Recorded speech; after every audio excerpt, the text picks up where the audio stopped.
네, 제가 그 강의를 그래도 여러 번 다니는데요. 네, 오늘처럼 이렇게 열렬히 활용해 주는 건 처음인 것 같아요. 감사합니다. 오늘 이 학교에 한 게 이제 두 번째예요. 그리고 저희들 여러분이 젊은 날에 또 믿음이 있는 분들이 또 사회 각 분야에 대해서 좀 알아보시면서 이 리더십을 키워가는 이 학교에서 토요일 날 이렇게 시간 내고 공부하고 이런 게 참 대견스럽고 또 기쁩니다. 오늘은 이제 제가 노동 분야 또 노사관계 분야에서 우리 기독교 세계관이 어떻게 좀 적용될 것인가 이 부분을 한번 좀 나누고 싶습니다. 근데 이 부분은 특별히 이념이 굉장히 충돌하는 부분이에요. 그래서 이념이라는 게 있어요. 인간이 이상으로 생각하는 생각들을 말합니다. 정의 사회에 대한 이상 사회를 설명해주는 사상 가치를 이념이라고 그래요. 근데 그 이념이 사람이 그 이념을 배운 다음에 난 저게 옳다고 생각해. 그래서 저게 옳다고 믿어져. 이렇게 믿음으로 받을 때가 있어요. 믿음으로 받은 이념을 믿을 신자를 써서 신념이다. 이렇게 얘기합니다.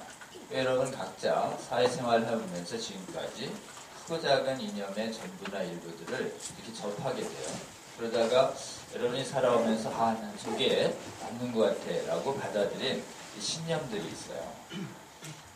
그 신념이 대해서 우리는 어떤 영향을 받게 되느냐면 자기가 여러 가지를 고려해서 옳다고 받아들였기 때문에 믿음으로 받는다는 건 이해하고 깨닫고 동의한다는 걸 의미해요.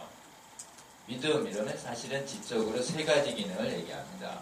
이해, 공감, 동의까지 가는 거예요. 그게 이제 믿음인데요. 믿음이 되면 이 이념은 여러분의 내면이 돼버려요. 여러분 자신이라고 생각하게 되는 거예요. 여러분의 신념을 누가 그건 옳지 않아. 어떻게 그런 생각을 하니? 이러면은 내가 모욕당한 것 같은 그런 생각이 드는 거죠. 그래서 우리가 이념을 어떻게 대할 거냐에 대해서 첫 번째 빠질 수 있는 오류 중에 하나가 내가 옳다고 있는 이념을 이렇게 믿고 따르는 경향이 있어요. 그래서 이념은 완전하다는 생각을 하게 돼요. 내가 옳다는 것은. 그것을 어떤 사람의 신념이 그 사람의 삶을 일생 동안 이끌어요. 그렇기 때문에 이념은 자칫하면 자기의 신념이 되면서 우상화의 경향에 이렇게 빠지게 돼요. 근데 이념은 사람이 만든 거죠. 그래서 불완전할 수 있다는 걸 인정해야 돼요. 그래서 오늘 제 강의 동안 여러분이 옳다고 믿었던 신념 중에 몇 가지가 옳지 않다고 제가 얘기할 수 있어요. 그러면 저 강사가 갑자기 미워질 수 있어요.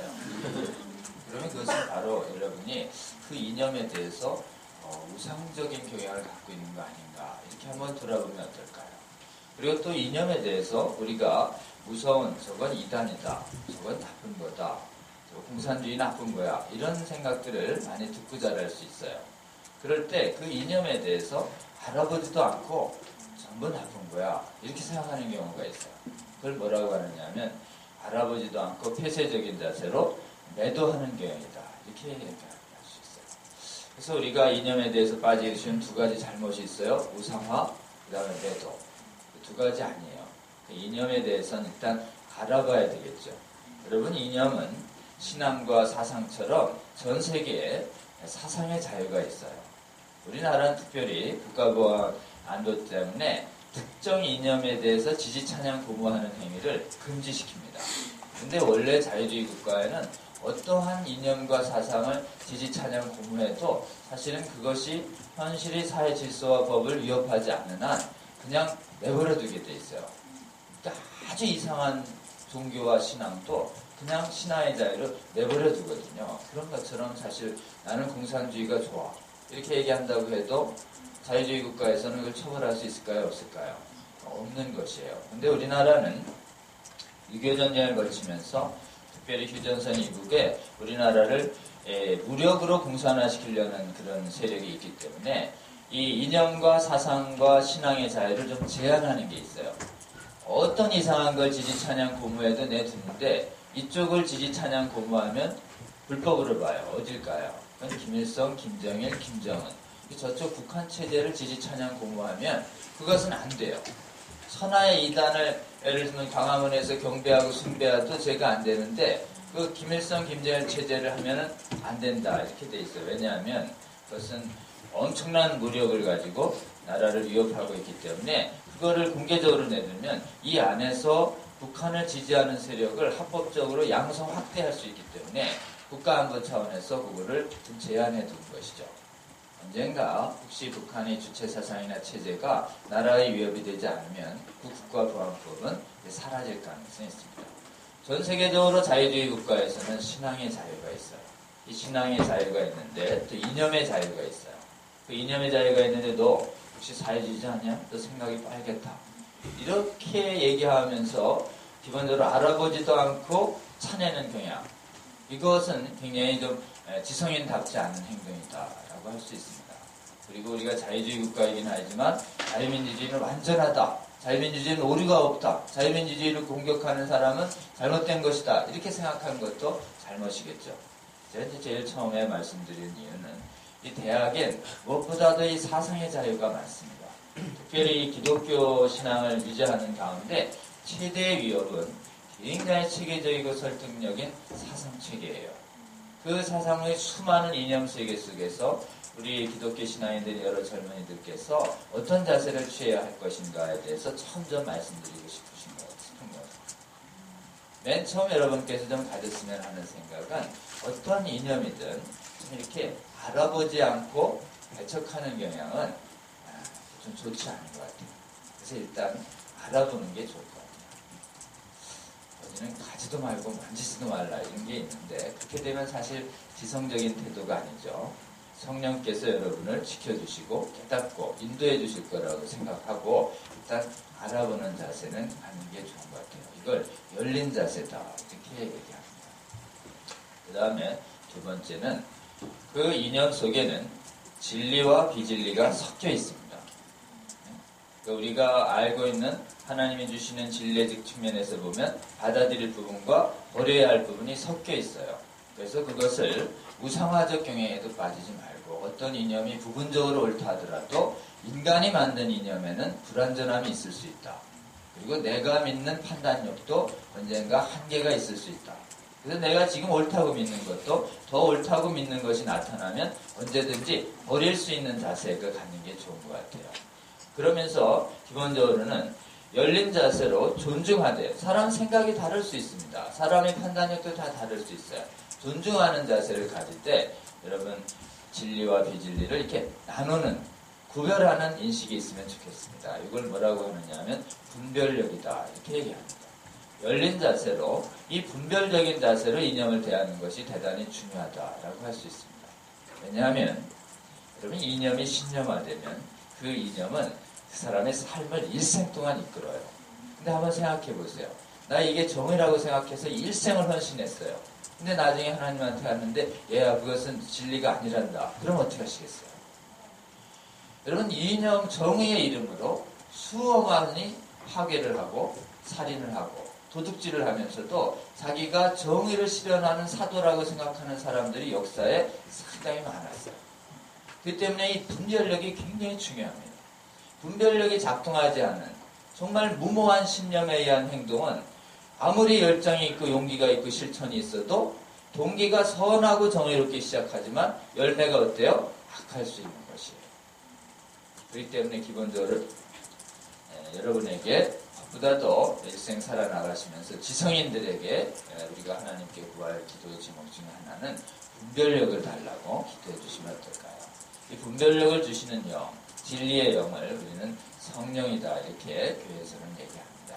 그 성령이 여러분과 함께 동행하시며 여러분에게 지혜와 분별력을 주시면 여러분이 이거 알아보는 동안에 이건 진리 같다, 이건 아닌 것 같다 이런 분별력을 주실 것 같아요.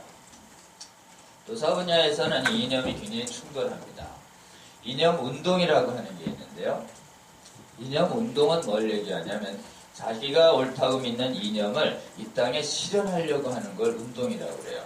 운동, 스포츠가 아니죠. 무브먼트라고 그래요. 그래서 운동은 기존 것을 바꾼다는 의미를 갖고 있습니다. 그래서 이상에 비추어서 지금 현실이 이상적이지 않은 걸 이상을 향해서 바꾼다라는 게 이념 운동이에요.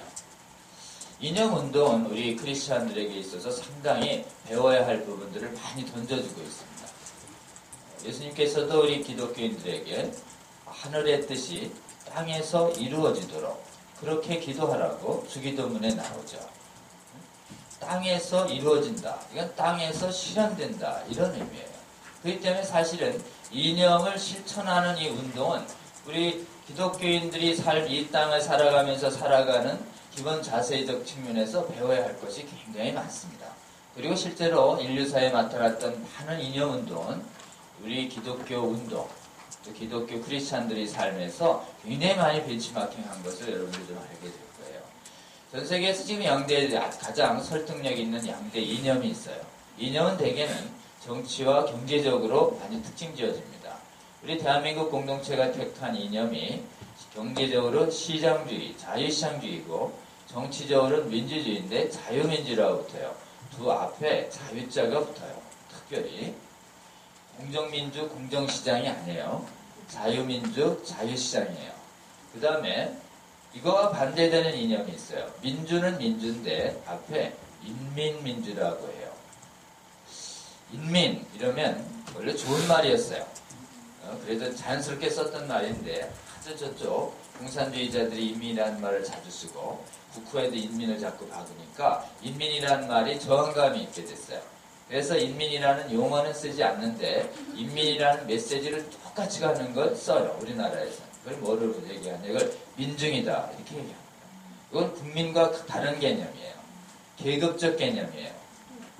가지지 못한 자들을 의미합니다. 그래서 민중의 중심에 노동자가 있고 도시 빈민이 있고 농민이 있어요. 이걸 기층민중이라고 그래요. 그들이 정권을 잡고 그들이 거의 독재적으로 나라를 다스려가는 나라. 거기를 인민민주다. 이렇게 얘기합니다. 그 다음에 시장 중에 계획시장이라는 게 있어요. 자유롭게 나눠주면 강자만의 시스템이 된다. 그래서 국가가 하는 시스템이죠. 이게 대결했던 것이 19세기예요. 이 이념을 부르는 이 인민민주주의와 계획시장주의 체제를 이끌어내는 이념이 있는데 그 이념을 저쪽 이념 체계에서 뭐라고 부르냐면 계급투쟁주의다 이렇게 불러요. 저게 가장 정확한 이념의 이름이에요. 계급투쟁주의라는 것이. 저걸 만든 사람이 있어요. 칼 마르크스라는 사람이 저 계급투쟁주의라는 이념을 체계적으로 창시한 사람이에요. 나중에 좀 볼 게 될 거예요. 이 계급투쟁주의를 가지고 이 땅에 실천하기 위해서 열심히 노력을 해가지고 수많은 나라들이 20세기에 건국됐었어요. 전 세계 한 3분의 1, 4분의 1 가까이가 저 나라로 됐었어요. 가장 처음에 세워진 계급투쟁주의 국가가 1917년에 건국된 레닌이 세운 나라예요. 소련이라는 나라예요. 이 하나의 국가가 건설되려면 그 이념은 국가 사회의 전 분야로 퍼져야 됩니다. 그래서 이제 여러분 이제 영역 보시니까 아주 다양하게 그래요. 그리고 아마 이 학교의 비전 중에 하나는 여러분들이 우리 국가 사회의 각 분야로 가서 성경적 진리와 하나님의 뜻을 구현하는 그런 사람들이 되기를, 그런 리더들이 되기를 아마 기대하는 것으로 이렇게 세워진 것으로 이해하고 있습니다. 계급투쟁주의도 마찬가지예요. 하나의 국가가 건설되려면 전방위적으로 이 운동이 벌어지게 됩니다. 그래서 정치운동, 경제운동, 사회운동, 문화운동, 교육운동, 언론운동 이렇게 전방위적으로 전개되는데 이념운동이 저 계급투쟁주의에서 가장 중심되는 운동이 있어요. 그 중심되는 운동이 뭐냐면 노동운동이에요. 왜 노동운동이 중심일까요? 여러분 이 소련이 건국될 때는 레닌의 군대와 짜르의 군대가 군사전쟁에서 이긴 것처럼 표면에 보이잖아요. 근데 실제로는 이 군사력을 모으기 전에 이 집권을 하기 위해서 모은 세력이 있는데 그게 뭐냐면 레닌은 본질적으로 노동운동가였어요. 여러분 노동운동이 그 계급투쟁주의의 가장 중심에 서 있습니다. 왜 그러냐면 저 계급투쟁주의 이념에는 역사의 주체를 누구라고 보느냐면 노동자로 봐요. 노동자가 주인되는 그 세상. 이렇게 노동자라는 노동이 주인되는 그 세상 이렇게 보는데 요새는 노동 이러면 노동해방, 노동투쟁 막 이러면 이제 거부감이 있을까봐 노동자라는 말 대신 일하는 자가 중심되는 그 세상 이렇게 이제 좀 바꿔서 부르기도 하고요. 여러분 이제 이 이념이요. 이념의 원형적인 용어를 그대로 쓰는 게 있어요. 혁명, 해방, 투쟁 이러면 겁나잖아요. 근데 같은 메시지를 가진 전혀 경계감이 없는 용어로 지금 메시지는 동일한데 표현이 바뀌는 컨버전 되고 있는 것입니다. 그래서 여러분들이 표현의 뉘앙스에 주목하지 말고 표현에 담겨있는 그 메시지에 주목하면 아 이것이 어떤 이념의 뿌리를 두고 있는 메시지구나 용어구나 이런 것들을 좀 이해하시는 데 도움이 될 것 같아요. 그래서 우리가 좀 노동운동을 살펴보려고 합니다. 노동운동엔 양대의 노선이라는 게 있어요. 노선은 버스, 항공, 철도 이런 것도 노선이에요. 근데 이 노선과 그 노선이 한자가 같아요. 뜻은 뭐냐면 걸어가는 길이다 이런 뜻이에요. 기본 방향이라는 뜻이에요. 전 세계 노동운동엔 양대 노선이 있습니다. 그게 뭐냐면 자유시장주의와 자유민주주의의 체제. 이 체제라고 하는 것은 기본 질서를 말해요. 체제는 기본 질서를 말합니다. 사실은 노선이나 체제나 같은 말이에요. 근데 국가 공동체를 볼 때 노선이라는 말을 잘 안 쓰고 체제라는 말을 쓰는데요. 자유시장주의와 자유민주주의 체제 안에서 근로자들의 경제적인 이익 향상을 목적으로 하는 노동운동 노선을 조합실리주의다 이렇게 얘기해요. 그걸 체제 내의 노동운동이다 이렇게 얘기합니다.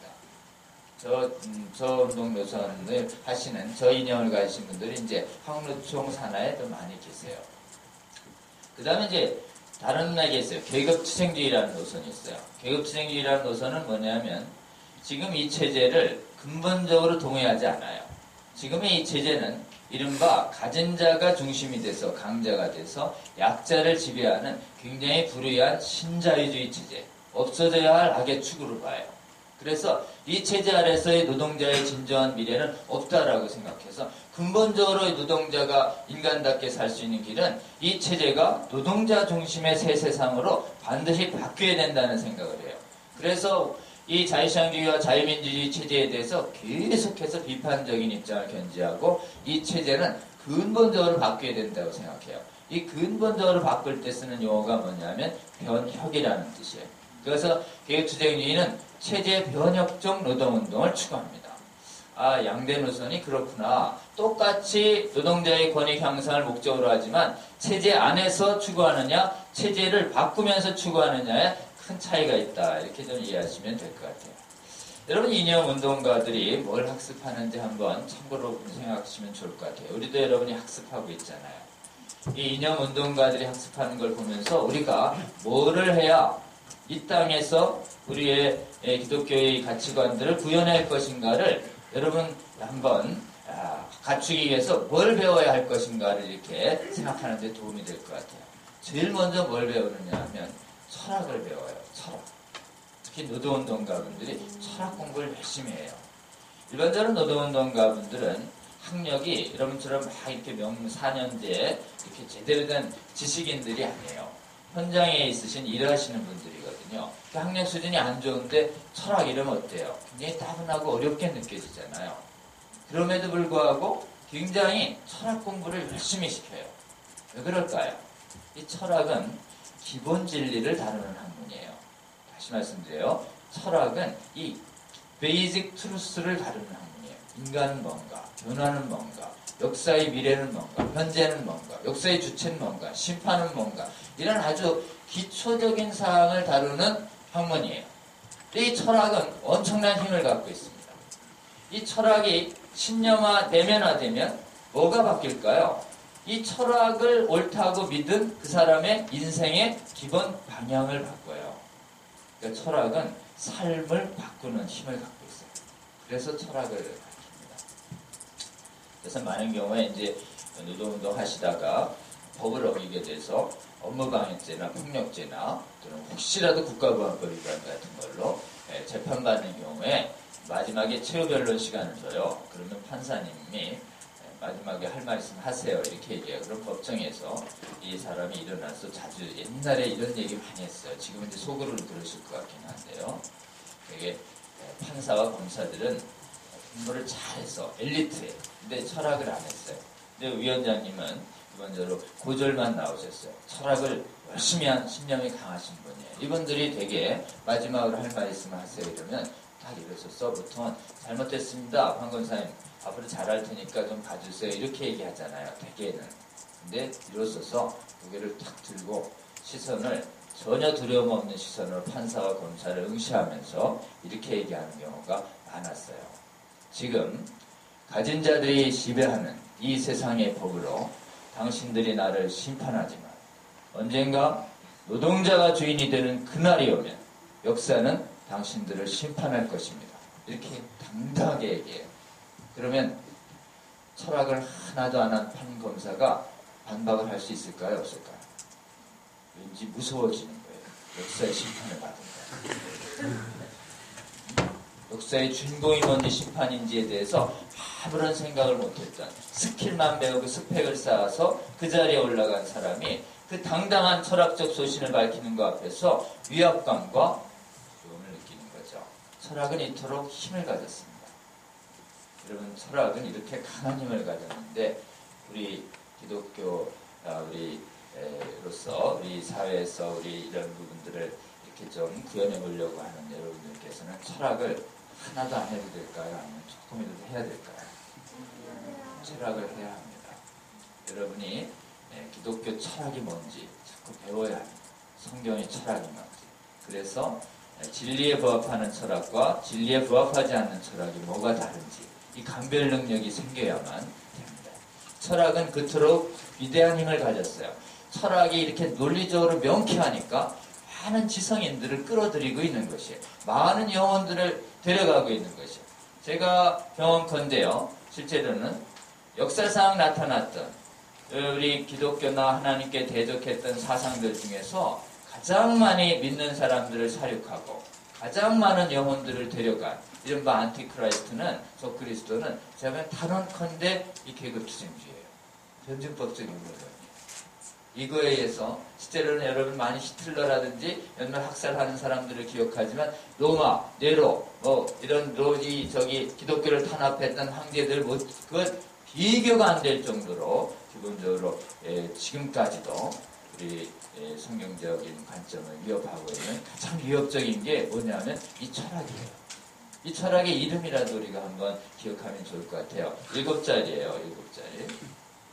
변증법적 유물론 이렇게 되어 있습니다. 여러분, 저 철학은 계급투쟁주의를 이끌어가는 철학의 이름이 변증법적 유물론이에요. 변증법이라는 철학과 유물론이라는 철학의 결합이에요. 유물론이 주어예요? 변증법이 주어예요? 유물론이에요. 유물론. 태초의 물질은 자존했느니라. 태초의 물질이 자존했느니라고 시작하는 이 유물론이 저 철학의 기본이에요. 그리고 유물론과 진화론이 결합하면서 소위 과학의 이름하에 수많은 영혼들을 저 철학으로, 저 지식으로 이렇게 이끌어가고 있는 것이죠.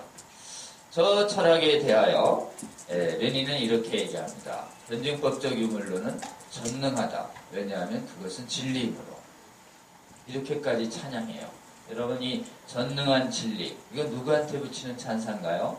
성경에서 하나님께 붙이는 찬사를 레닌은 변증법적 유물론에 대고 있는 것이에요. 철학에 대하여 우리가 한번 계속 좀 보면 좋을 것 같고요. 그리고 이제 오늘은 제가 짧지만 하여튼 여러 가지 역사와 현실 속에서 남아있는 이 계급투쟁주의 유물론의 기본 철학이 우리 성경적 기본 관점에 비춰서 뭐가 잘못인지를 우리가 한번 좀 알아보는 시간이 됐으면 좋겠어요. 요 다음에 배우는 게 뭐냐면 역사를 배워요. 역사 중에서도 노동자의 역사를 배웁니다. 왜 그럴까요? 철학을 설명해 준 다음에 이 철학이 인류 역사에서 어떻게 구현되어 왔는지 삶을 통해서 증명하겠다는 것이에요. 그래서 역사를 배우면 배울수록 이 철학이 옳다는 믿음이 강해져요. 실제로 역사는 뭐냐면 그 믿는 사람들의 역사예요. 활동의 역사. 그러니까 쉽게 얘기하면은 성도들의 간증의 역사라고 볼 수 있어요. 그래서 역사를 배웁니다. 그래서 저쪽의 역사는 어떻게 배웠냐면 모든 역사는 계급투쟁의 역사였다. 이렇게 봅니다. 우리는 모든 역사는 하나님께서 인도하시는 그의 이야기다. 그래서 히스토리라고 그러는 거 아니에요.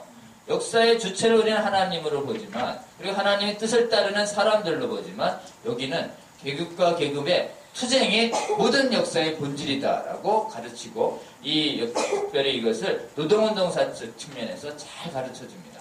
특별히 우리 근현대사를 잘 풀어줘요. 그래서 우리가 조금은 역사에 대해서 좀 보려고 해요. 그 다음에 뭘 가르치냐면 현재를 분석해줘요. 이 변증법적 유물론을 가지고 현재의 사회를 명쾌하게 설명해 주는데 현재 사회에 어디를 제일 중시하느냐 하면 사회에 정신적 부분과 물질적 부분이 있다고 하는데 이 물질적 부분을 다루는 학문을 경제학이에요. 그래서 저 계급투쟁주의에서 가장 중시하는 학문이 경제학이에요. 계급투쟁주의를 만들어낸 사람이 죽기까지 쓴 책 이름이 자본론이라는 책인데 이 자본론의 책의 원래의 명칭은 뭐냐면 원래의 이름은 정치경제학이에요. 여러분 저 마르크스가 쓴 책은 정치경제학이라고 불러요. 아담 스미스의 주류경제학을 그냥 단순 경제학이라고 그러지만 계급투쟁주의에서 말하는 경제학은 정치경제학이라고 부릅니다. 이 경제적 정의가 반드시 정치를 통해서 구현돼야 된다는 생각을 갖고 있기 때문에 정치와 경제가 분리될 수 없다는 생각을 갖고 있어서 그래요. 그래서 정치경제학이라면 정치학과 경제학 굉장히 좋은 학문들 결합한 것이네 이렇게 생각하시면 안 돼요. 정치경제학은 마르크스 경제학을 의미하는 학문이에요. 이거에 의해서 지금의 사회는 지금 가진 자가, 자본가들이 가지지 않은 노동자들을 지배하는 불의한 체제이기 때문에 굉장히 이 불의가 심화돼서 결국은 망할 수밖에 없다라고 하는 걸 체계적으로 아주 잘 설명해줘요. 이 체계적으로 이 현재와 정치와 경제가 분석이 되면 현재 자유민주주의 하래, 자유민주주의 미묘하에 가진 자가 다스리고 있는 사회가 되어 있는데 언젠가는 노동자가 주인이 되는 세상이 사회되고 그 다음에 억압과 착취와 계급이 없는 그 사회가 와야 한다는 걸 경제정치적으로 분석을 해줍니다. 그런 다음에 이렇게 해서 철학을 가지고 과거를 잡고 현재를 분석했으면 미래를 전망해줘요. 미래를. 그래서 반드시 이 악의 축인 자본주의 세계는 멸망할 것이고 반드시 노동자가 인간답게 살 수 있는 그 나라는 반드시 오고야만 한다. 그래서 미래의 세계를 이렇게 전망해줘요. 이 미래 사회는 이 생산의 사회화가 악의 축이기 때문에 생산수단을 사회적 소유로 하고 있는 이른바 사회주의 공산주의의 세계가 반드시 온다라고 해요. 사회주의는 반드시 오는 것은 역사의 법칙이다라고 설명합니다. 역사에도 법칙이 있다고 설명해요. 역사의 법칙이 있다라는 설명은 뭘 얘기하냐면 반드시 실현된다는 의미예요. 여러분이 반드시 실현된다 어디에 들어보지 않았어요? 이런 말은 일종의 성경에서 얘기하는 예언서 같은 것이에요. 그래서 이 철학을 가지고 역사와 현재와 미래를 쫙 설명해줘서 기본적으로 우리 이런 사회를 만들기 위해서 전 세계에 있는 역사의 주인 노동자들이여 깨어나라, 단결하라 이렇게 해서 수많은 전 세계의 노동자들에게 비전을 심어주고 그 나라 건국의 비전을 이상을 갖게 하고 그래서 그 비전을 제시한 최초의 문건이 정리돼서 공표한 그때가 1848년이에요. 레닌이 건국하기 전 70년 전. 저 체계적인 문건이 나오는데요. 계급투쟁주의 이제 성경이 나오는 거예요. 계급투쟁주의 바이블 같은 책이 나오는 것인데 이 책의 이름이 커뮤니스트 매니페스토라고 해요. 공산주의자 강령이라는 원래는 우리나라의 공산당 선언으로 번역된 책이에요. 이거 옛날에 저희 학교 다닐 때마다 금서였는데 지금은 금서 아니에요. 여러분 이거 클래식 중에 하나예요. 한번 읽어보세요. 독립선언과 민족증선언 같이 짧은 책이 아니에요. 작은 책입니다. 책. 철학책이자 역사책이자 현실의 책이자 미래의 책이에요. 저 책을 다 받아들이면 인류의 미래는 반드시 사회주의로 가는구나. 사회주의는 꼭 오겠구나. 근데 지금 실패했잖아요. 소련과 중국. 저거는 믿는 사람들이 저거를 따른 사람들이 잘못해서겠지. 참된 사회주의는 반드시 오고야 말 거야. 이렇게 오늘날도 굳게 믿고 삶을 헌신하는 사람들이 오늘날 전 세계 우리나라에 많을까요? 적을까요? 많이 있어요. 여전히 많아요. 저 예언을 아직도 믿는 사람들이 많이 있는 거예요. 저 책은 굉장히 성경적 구조랑 유사하게 되어 있습니다. 자, 이제 이렇게 해서 그런 다음에 이 1, 2, 3번을 합치면 저게 이념이라고 하는 거예요. 이념 체계라고 하는 거예요. 그 이념을 이 땅에서 실현하는 구체적인 방법론을 다루는 게 뭐냐? 그걸 큰 계획을 다루는 걸 전략론이라고 그러고 작은 스킬들을 다루는 것을 전술론이라고 그러는 거예요. 그래서 전략의 핵심은 이거예요. 노동 역사의 이 혁명의 주역을 조직화해낸다. 혁명의 주역은 노동자 대중이다. 이렇게 얘기하고요. 대중 속으로 들어가라. 대중 속으로 들어가라는 걸 성경에서는 무리 속으로 들어가라. 열방의 민족 속으로 들어가라. 이런 말과 같은 거예요.